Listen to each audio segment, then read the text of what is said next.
welcome back everybody. Yes, welcome back. One new thing I do want to mention before we get on into this video too far. We did start up a Patreon down below. It's going to directly fund the giveaways on this channel. I want to do giveaways every month for subscribers and, well, since it's only fair, exclusive giveaways for the Patreons. So check those out if you want, and do not feel obligated, but if you want, again, it all will directly help the channel and fund those giveaways for you guys. Anyway, without further ado, we're back to play the deck that I started with, my very first deck, and we updated it. So, Amber Amethyst, better known yet, Hyper Aggro, and here we go. First matchup is against Sapphire Ruby. This deck actually is almost a top 5 deck right now so far. So we're going first. We open up Lilo, Mim, Kita, Friends, Pinocchio, Simba, and Bare Necessities. Bare Necessities is going to be able to hit things like Fishborn Quill, as well as, well, I mean, that's probably the main one. Lucky Dime, maybe, I guess. Kita's there, so that's really good. Madam Mim's Snake protects our Lilo turn 2. Friends is either ink or draw. We have our Bodyguard and Simba, so we're going to get rid of Pinocchio, and that's it, because hopefully we hit in another inkable card. We do not. We hit a uninkable Maleficent, so let's go ink Friends, throw Maleficent down. With this deck, I don't necessarily like ditching my whole hand because I don't want to get all uninkables. I'm playing more than I typically do in a deck, so in an instance like that, I like to just try to trade that one in for ink because I like the rest of my hand. No surprise, he comes down with Popsicle. Well, slight surprise, we come down with another uninkable card. However, being the matchup that we have, we typically have 2 to 3 turns before our opponent really does anything. So we go Lilo now, and he actually comes down with the Simba who quests for 3. Basically, his version of Pinocchio. Now we can go ahead and quest to 8 already. We draw another Maleficent. I know I said I play more than typical. Not this many more than typical. So we go ahead, ink there. Not too worried. If he wants to crash and trade 1 for 1, I am more than happy with that from his Simba. So we get to see his hand and see where we're at. So he's got Double Mickey and Prince Eric. These are all uninkable. Belle is inkable. Maui is inkable. I'm not worried about Maui. He might not get to turn 5 as is. We're going to get that fishbone out of his hand. So he'll Mickey on his next turn, and that'll allow him to ramp for 1. Again, I am okay with that, especially because we know what's in his hand now. So we come down with our other Maleficent then in addition. So we're at 8-0 with another 8 sitting on board. He drew Heart of Tafiti and inks it. Then he comes down with Mickey, inking card from deck. So again, he's got Maui, Belle, Prince Eric, and Mickey in hand. We're going to go ahead and quest for a whole bunch here. Play our Snake, bounce our Lilo, replay that Lilo, and, well, we got 3 sitting here readied, and he's got 2 cards. He can ink 1 more and play a Maui, which would keep him in this game. He's not technically out just yet. However, he's virtually out at this point. So we go ahead, we crash. Let's ink 1 card, which ends up being Belle. Maui comes down. Maui then can take out the Maleficent. This is all expected. We draw into literally anything because unless he can take out a readied character, that was actually a mistake. Do not play your Bodyguard there in that scenario. It doesn't matter. Why? Just play it readied. And it does not matter because then we go ahead and quest on our turn. However, again, he'd have to get another card with Rush out. But in the instance that he top decks, say, another Maui, it would be much better if our Simba wasn't exerted. So now we're against Amethyst Steel for match 2. We are going second this time. So unsure at the moment, are we playing against Jafar? Are we playing against an aggro deck? Are we playing against the older just bounce control type build? I don't really know yet, but I'm assuming it's Jafar. So we open Double Snake, Kita, Simba, Sweet, and Mim Fox. I like Mim Fox going second, so we have 1 second card. Really nothing else is jumping out to me. I got no turn 1 plays. My turn 2 is weak. So we end up trading our hand in for a much better one. We get Kita and Sweet back to our hand. However, we have another Fox now, Friends on the other side, Cinderella who can sing it, and a Merlin Goat. We are still going second, so in an aggro deck that's not necessarily what you want, but guess what, guys? Especially in best of 3, it is going to happen, so you have to be ready for it. We see a Bayou get inked and a Bayou get played. Now I'm questioning if it is Jafar. We draw a snake, debating what to ink. I get rid of the sweet here, and we play our Cinderella. Typically the Jafar decks don't play Bayou too much, but I guess I see it as a potential tech because you can draw cards, right? So that triggers your Jafar. We get Chernobog followers and move it to the Bayou. We draw Cinderella, ink her, then we can go ahead and sing. We hit 2 more songs, which having Cinderella on board, hitting 2 songs is just pretty nice. We use our snake, bounce our Cinderella, and then we pass turn back. Bayou gets him his second lore. He's going to be able to quest and draw and discard and then banish his Chernobog as well and draw a card. So he's going to get 2 draws, discard 1, and he's going to get that lore. So we're starting to fall a little bit behind, but our hand is still decent, and once we can get it rolling, we'll be in a much better spot. He is going to lose his body presence on board too, so that is nice. So there we see it go away and draw. He still can ink this turn. We have our Cinderella, like I said, we see a broom go. So now I was like, okay, I don't think it's Jafar, and then he hardcasts the friends. We have our snake take out the Bayou. We ink a snake. We go ahead and play Cinderella, play Bare Necessities. We see his hand. Ooh, can we stop it? We stop it. Double Magic Broom, so we're against brooms. That's what we're against. Did not see that coming. Jafar, the Lamp Thief, Hey, and then Queen's Castle. So we get to see his hand, not too worried about it at all, and we get rid of Queen's Castle. So that feels good when you don't swing and miss on a card like that. Passing turn. He comes down with Maleficent, and he will get that draw. But again, we knew it was coming. Hey's going to get inked, so we know he's still got the double broom, Jafar, and I think he drew for turn and then drew for Maleficent. So we don't know the other 2. Goat comes down, and we can start applying the pressure. The nice thing here, Snake and Goat each have 3 willpower and at least 3 strength. We also still have our Cinderella to potentially sing songs. Baloo and Pua being in our hand doesn't hurt either because they're going to help our aggro portion. Mickey Mouse comes down to really help his broom engine kick it off. So we quest, we go up to 5, we get rid of a fox, and we play that Baloo exerted, and then a Wendy as well. We could get rid of our fox because we still have a fox. We also still have a Kita in hand who is going to help put in work. So this broom comes down, again, one that he drew into, and then gives resist 1 to his Maleficent. Then the 2 little brooms also come down. So he's going wide. I'm going wide. I'm less worried about him, I guess, though. He's going to go ahead hit into my Baloo, probably so he can finish it off next turn. That would be my guess with something lesser. Snake's going to go ahead and take out the Maleficent, even with the resist. Quest, and quest. 10-3 advantage.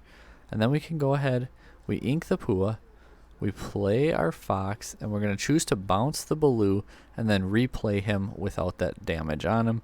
So now he's going to have to either commit the Mickey to the attack or multiple other cards.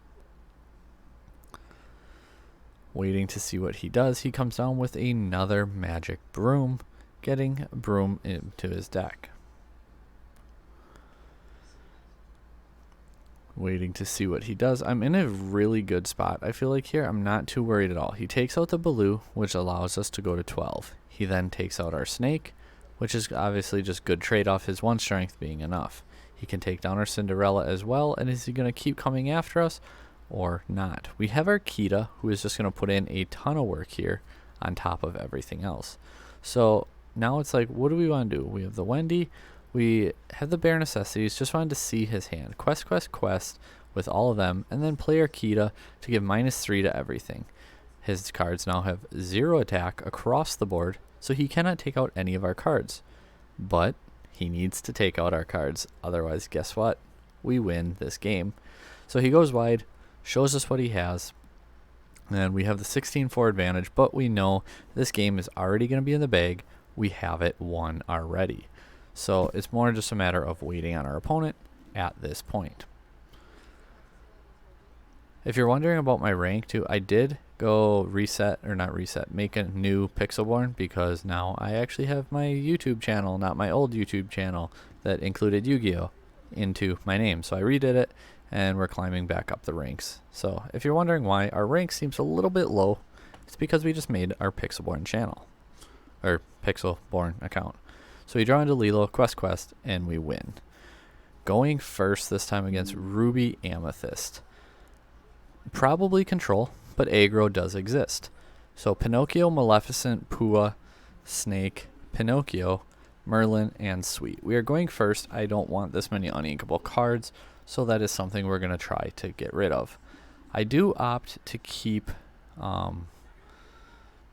I'm debating here because it's like you got the Pua as a turn 2. Otherwise, I was really debating getting rid of both Pinocchios, but against this matchup, I really wanted to get aggro quick. So we just trade in the 1, and he doesn't have a turn 1 play, which for us is great because now we have Maleficent and Pinocchio down. He could say Teeth. Well, no, he can't Teeth and Ambition because he needs a character to deal damage to, and it costs the 2 ink. So we know we're going to be free here, and he gets rid of Teeth and Ambition, which kind of surprised me, especially coming down with the Cusco. I didn't quite understand it. We ink Pua, quest, and then go Simba. So like here, he could have quested with Cusco, Teeth and Ambition, the Cusco, and the Pinocchio, draw a card, and get rid of my Pinocchio that way. Yeah, I don't like inking Teeth and Ambition there. I don't know what his hand is, and even having the other one, like I still would have kept 2 in my hand personally. We see the Mini Surfer go, and then we're going to get rid of our goat, quest, and play another Pinocchio, and then we can see his hand. Here, oh, we lost it. Going back. Oh, we went back too far. Too far. So, again, we already saw this. We're going to ink that again. Quest, and play. There's his hand. So Snake, Maleficent, and Surfer. We hit the Be Prepared. Don't know why I did that. Hit the friend on the other side in this scenario every single time. Because where the board state is, he's not going to get to Be Prepared. This is not going to game 7. With his hand, he's not stopping us. We are not going to turn 7. Hit the friends on the other side. Draw 2 is too strong. So that's just one thing I wanted to point out. We got 6 on board threatening. He can't do anything with it. So we're sitting at 16 with another bodyguard in hand. And again, he's still 4 turns away from Be Prepared. So don't do what I did, but, hit the friends. And then we go ahead, play the Sweet. And at this point, he needs to take out everything. So, yeah, we already know his hand. He can't win. That is it. We do have one more replay, though. Against Amber. Is it discard? Is it aggro? Is it green Fasa? Once again, we are going first. 4 uninkable cards. Merlin, Kita, Pua, Mal, Lilo, and Baloo. So, what do you keep? What do you get rid of? Well, again, it's hard to say. If it's discard, you obviously don't want a bunch of uninkable cards. We keep the Kita and our 1 cost just to be able to play. We hit a bunch of 2s, being Pua, Simba. We have our Fox. We have our Snake. I'm okay with all that. We get rid of the Goat because you don't really need him in that scenario. And then we see Timon and Stitch. So the Timon confused me. Stitch lines up with the Mufasa. We come down then with Simba to be able to protect our Maleficent from getting just ran over by his Stitch. Drawing into Wendy, another good card to apply pressure early. Lilo comes down, so aggro maybe at this point, but Mufasa's still an option. But again, if you're heavy on your low cost, we go Wendy and Cinderella. In case we draw into a song, we can play her. But Stitch Rockstar with a bunch of low costs is a good draw engine, so it could still potentially be aggro. The Pride Lands comes down now, and then we see Morph go away. So Morph kind of makes me feel like Mufasa, because your bigger shift characters, you can use the Morph, or you can hit them off your Mufasa. We draw another Fox, so we go ahead, we take out the Lilo, we quest, ink the Fox, bounce the Cinderella, take out the Stitch. He's now sitting on just a Pride Land. We're well ahead of him as far as resource and advantage goes. I think we're in a good spot because Kita can come down 2 next turn. So we see Simba come down, moves it to the Pride Lands, and there's not a whole lot he's going to be able to do because we can ink our Cinderella and then play our Kita, and we already have 6 on board to quest for. That would give us 8 on board, and he needs to take out, once again, virtually everything. Kita is so wrong. Wow, so wrong, so broken. Kita is broken. This card is insane, and the price is going down, down, down, down. You don't see me complaining. Anyway, guys, though, we're going to go ahead and jump on into the deck then, and you guys will see that. But these are some of the replays showing off how to play the deck and what it does. We draw another Maleficent, throw him down just to show our opponent. Quest, quest, that is it. Let's get on into the deck profile. We just saw a few replays, and well, we're jumping on into the deck now. So you obviously knew some of the cards from those replays, and hopefully, if you have any questions, let me know down below. But here it is, the deck list, $110. So, I mean, it's kind of on the budget, aspect of things. I know people's budgets are going to be different, but playing a competitive deck for $100 really is kind of budget.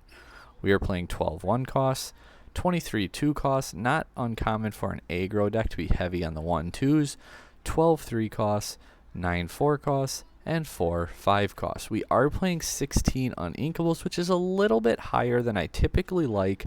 However, we're playing aggro, and yeah, you're front loading and you're using your mulligan to basically try to play around your uninkables.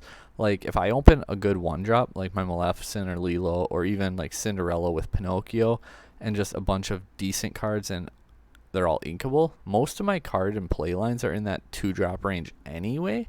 So very rarely, like this deck, I probably don't mulligan at all more than any deck, just because the chance that you draw into more uninkables, if you can keep them inkables, and the deck just fires off really, really well. If you draw into the uninkables later, it doesn't matter because you already have your ink at that point.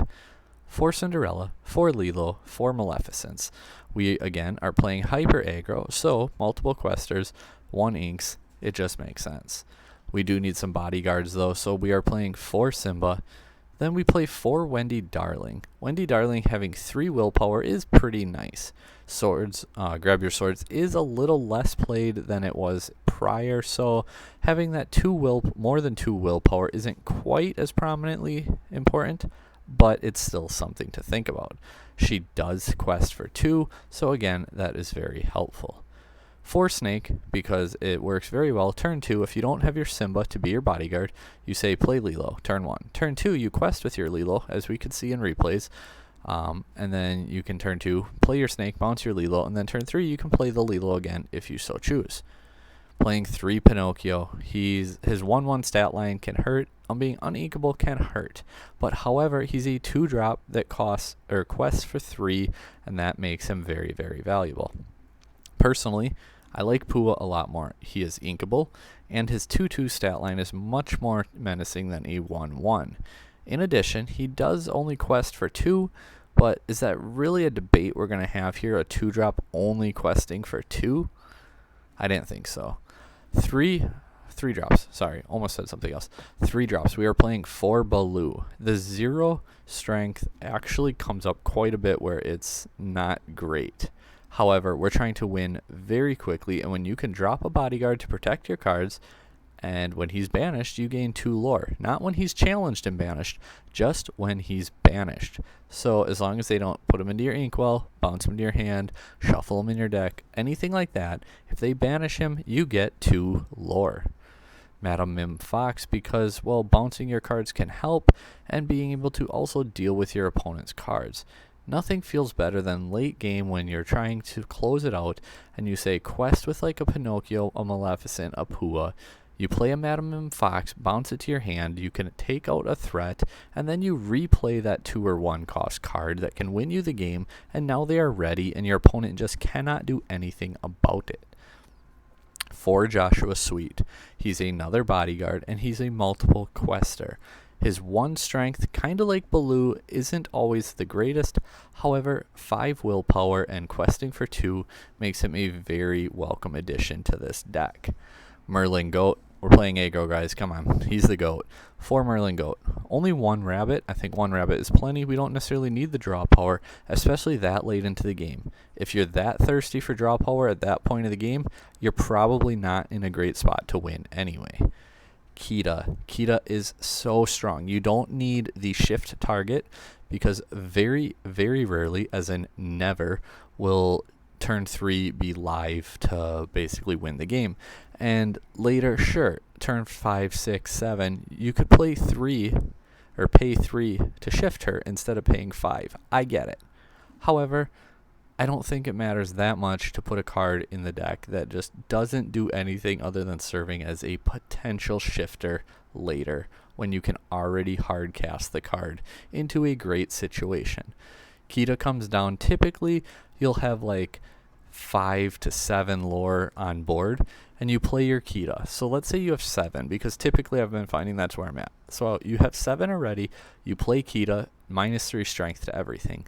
That's 7 lore you quest for, and plus her Kita, that's 9 next turn. That's 16 lore because your opponent isn't going to be able to challenge you because they just lost all their strength unless they're playing things like Maui or things with Rush. There's always outs to everything, but Kita is very, very vital to this deck. Lastly, we're playing 8 songs, which is why we're playing the Cinderella. 4 bare necessities. Not only can you hit those pesky songs from your opponent, you get your hand knowledge from them. This is so important because all of a sudden you know their hand. You can play out, okay, do I need to play my bodyguard turn 2?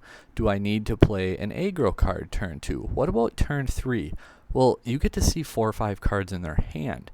If you remember what's in their hand, you can dictate your plays to best optimize everything, and it just is so helpful. And obviously, if you hit a card out of their hand, you hit a card out of their hand. That's never going to be a bad thing. Friends on the other side, drawing 2 cards, again, never going to be a bad thing. Thanks for watching, guys. Hope you enjoyed the video.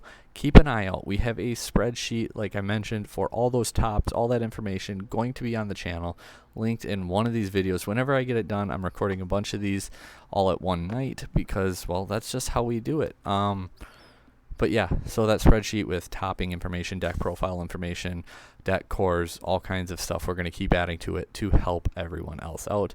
Thank you guys for watching, and until next time, take care.